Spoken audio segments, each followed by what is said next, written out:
top 5 of his most recent mock draft. Dybantsa going with the first overall pick to Washington, followed by Darren Peterson, number 2 overall to Utah. Then it's Duke's Cam Boozer, UNC's Caleb Wilson, and Illinois' Keaton Wagler rounding out the top 5. You're about to learn something, America, because we got ESPN NBA front office insider Bobby Marks joining the program. Bobby, good morning to you. What are the Wizards weighing here in the top spot? Well, this is a top-heavy draft right now, and I think when you look at, there's three players I think you can consider at number 1 when you look at Darren Peterson, Dybantsa, and Cameron Boozer. It's a good problem to have, and I think when you look at Peterson here, 6'6" guard, the ultimate shot maker, I think he's being overlooked defensively, what he can do on that end of the court. Yes, it was an uneven year at Kansas here, but I have him number 1 on my board right now. And then you look at Dybantsa, 6'9", 215 pounds, a terror in transition, has gotten a lot better from the 3 as far as that's something he's worked on in the offseason. And then Boozer, the most complete offensive player out of the 3 here. 4 assists at Duke, 3-to-1 assist to turnover ratio. A good problem to have if you are the Washington Wizards. It's so freshman loaded, so top heavy, so talent rich this draft. What's the ideal player-team pairing in your eyes in the top 10? Yeah, I love Darius Acuff in Sacramento at 7. I don't know if he's going to make it to 7, but I have him number 5 right now. And what I like about Acuff is here's a player that has modeled his game after Damian Lillard, has studied a lot of Allen Iverson. Yes, he's 6'2", 6'3" here, but his ability to get to the rim, his fearlessness, his ability to close games, his passing, a little over north of 6 assists at Arkansas this year. So I have Acuff after Peterson as the best guard on the board here. I think Sacramento needs a face of their franchise, and he's the guy. Not hyperbolic to say this is one of the most talent-rich drafts we've seen in recent memory. When is the last time we've seen a draft class, Bobby, like this? Well, what were you doing in 1996? I was year 1 at the New Jersey Nets, and when I look at this year's draft class, that is what I'm comparing it to. 1996.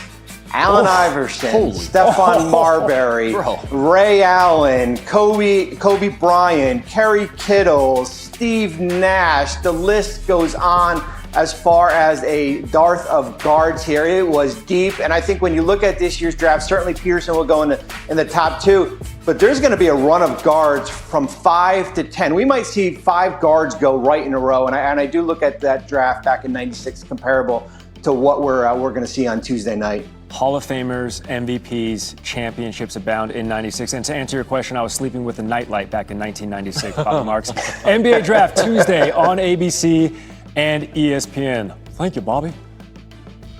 After the big question is, who will go number 1? Darren Peterson from Kansas or BYU's Dybantsa? NBA draft analyst Jeremy Woo joining us now. Jeremy, what is the latest you're hearing on who will be taken with the number 1 pick? Jay, the Wizards are narrowing down their choice here to 2 players, Darren Peterson and Dybantsa. That was the major news that Shams Charania and I reported this week. Now, the strategy here is interesting. Darren Peterson will only visit the Wizards. He's not planning to go anywhere else. He's putting himself in position to go number 1. He's trying to help the Wizards feel comfortable with him as a candidate after his weird year at Kansas. Now, Dybantsa also very much in the mix. He went to Washington and Utah. He is a candidate in both spots. The Wizards have a tough call to make, but I think we'll see where they land on Tuesday. But they've been very, very radio silent out of Washington, and it's the big mystery around the league right now is which direction they're going to go. Yeah, no one giving anything away right now because the first round of the 2026 NBA draft begins Tuesday, 8 p.m. Eastern on ABC and ESPN. Jeremy Woo, thank you, sir. Appreciate you. All right, our NBA front office insider Bobby Marks joins me now. Okay, Bobby, so the Wizards, they've got the first pick. We know that Trae Young, he's declined that player option with the team. So Washington remains the front runner, though, to sign him. What else do you think the Wizards should be prioritizing this offseason? Well, about 2 months from now, there is going to be a decision when it comes to Anthony Davis, who is extension eligible starting on August 6th.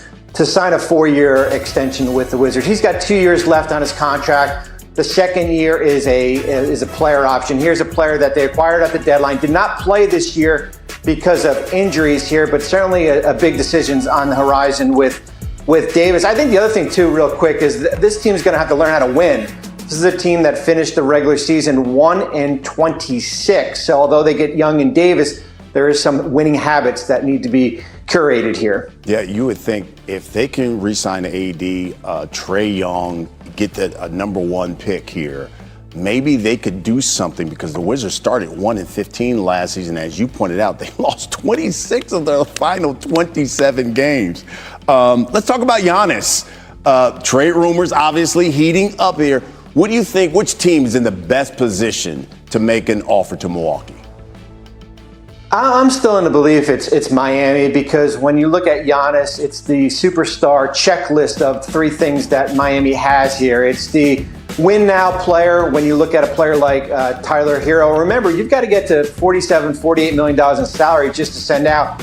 Hero makes $33 million as an unexpiring contract. Then you look at young players like Khalil Ware and Jaime Jaquez, 2 players on rookie deals, and then it's the draft picks. Remember, Milwaukee's got the 10th pick in the draft. Miami's got the 13th pick in the draft. They can send 2 future picks in 30 and 32. They've got some swap rights here. So I do think Miami's got, right now, has the best package out there. But we've got to get some clarity here. The draft's right around the corner on Tuesday night. Yeah, we'll see. And generally, Miami loves to make a splash by getting big-time players. We'll see what happens. Bobby Marks.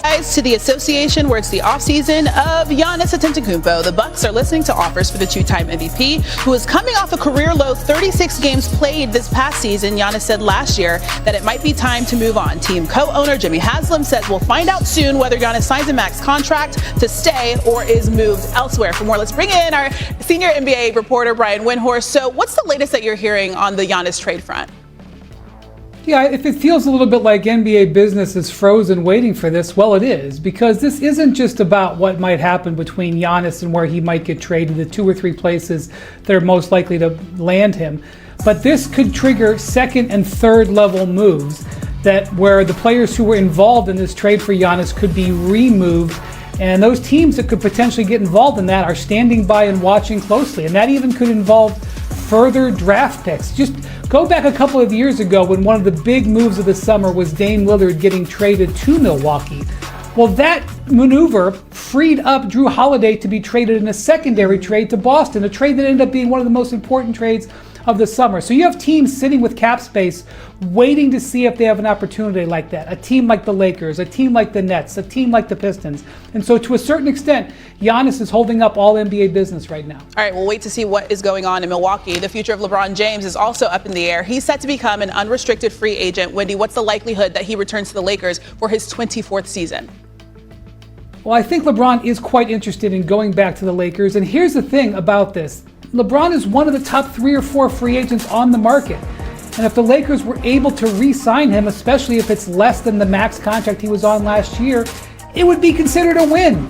But the thing is, to find the number that you're going to want to offer LeBron James, it may take a little time. The Lakers may want to see what becomes available via trade that they could use cap space on, what happens around the draft, and what free agents they might be able to land. And something else from LeBron's side. Even though you have a pretty good idea who has cap space today, that doesn't mean it'll be the same in 10 or 12 days when we get to free agency. There could be other teams that have interest in LeBron that could make moves in the next week to open up cap space to chase him. Everybody calm down and wait for the situation. Meanwhile, LeBron has moved his summer trip from the golf course to the seaside. Yeah. He's chill. Don't worry. Yeah. He's spending a lot of time with his former team. Today is the 10th anniversary of LeBron and the Cavs winning Game 7 against the Warriors, and they've been having a lot of fun. Wendy.